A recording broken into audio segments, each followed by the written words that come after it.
நல்ல விஷயங்கள் என்றைக்குமே வந்து நடக்கிறத யாராலையும் தடுக்க முடியாது.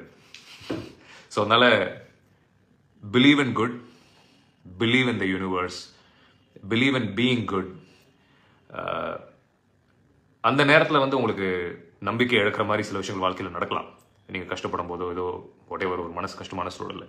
பட் எண்ட் ஆஃப் த டே நல்ல எண்ணங்கள் உங்களுக்கு இருந்துச்சுன்னா யார் நினச்சாலும், எப்படிப்பட்ட ஒரு மனுஷன் நினச்சாலும் உங்களோட வளர்ச்சியோ உங்கள் வாழ்க்கையோ உங்களை எதுவுமே பண்ண முடியாது.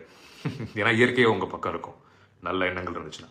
ஐ மீன் என்னோட வாழ்க்கையோட ஒரு எக்ஸாம்பிள் கூட நீங்கள் எடுத்துக்கலாம். நான் பார்த்து வியந்து கற்றுக்கிட்ட மனுஷங்கள் அவங்க எல்லாருமே இந்த மாதிரி தான். என்னதான் எவ்வளோ மக்கள் அவங்கள வீழ்த்தணும்னு நினச்சாலும் ஒன்றும் பண்ண முடியல. ஏன்னா இயற்கையை அவங்க பக்கம்.